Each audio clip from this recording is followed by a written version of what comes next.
For Langley Aldergrove. Thank you, Mr. Speaker. I'm here to talk about public transit in Metro Vancouver. It's a follow-up to a question I had asked a couple of weeks ago, and I don't think I got an adequate answer. But a bit of background.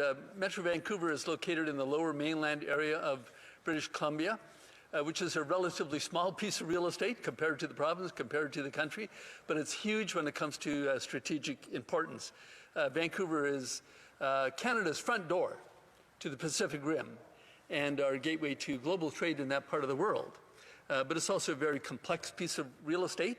It's bound to the north and the east by mountains, to the south by the U.S. border, and to the west by the sea, so there is nowhere to go. There is some spare land, but it's protected by the Agricultural Land Reserve, and there's a strong community consensus in the lower mainland that is untouchable. So take it from me, there is nowhere to go except up. And we do that very well. Any new real estate development in that area has as a first step to take down what is already there and then to rebuild to much higher density, whether it's residential or commercial or industrial. So that's the way Vancouver operates. Now, on top of all that complexity, 2.5 million people live in that area, and every year we add about 50,000 people. So think of that, right? A small population of a small town dropped right into the middle of all that complexity. The only way that development works, and that is sustainable, is that we have a great public transit system. SkyTrain, contrary to other transit systems in North America, has an ever-increasing transit ridership, and that's because the focus on transit-oriented development.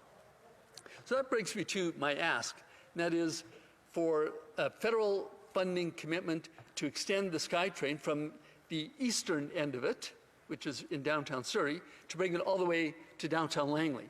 There's federal and provincial and municipal funding commitments to build the first phase of that to the Fleetwood area of Surrey, but we're looking for another $550 million from the federal government to extend it all the way into Langley. I want to talk also about the housing affordability crisis in our area. Even in this year of COVID, prices have been going steadily up, about 9 or 10% price increases in my area. So rather than trying to reduce demand, which goes completely contrary to what we're trying to do, I would say let's increase the supply of housing. A great way to do that is to extend SkyTrain into Langley and urge the provincial and the municipal governments to continue developing in that area.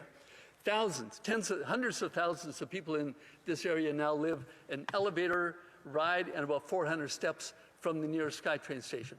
If you fly into Vancouver on a clear day, you can see exactly where the SkyTrain route is from the cluster of high-rises that spring up in close proximity to SkyTrain stations. So that's what we're looking for, Mr. Speaker. We're looking for a commitment of $550 million to complete the project all the way to Langley City. I was talking to Mike Buda, who is the Executive Director of the Mayor's Council on Regional Transportation, and he said that it would be imprudent for us to put the shovels down at the end of phase 1. We need to continue it right into phase 2. There's economies of scale. There will be savings to be able to do that, and, Mr. Speaker, it is required. We're looking for a federal funding commitment, $550 million. Thank you.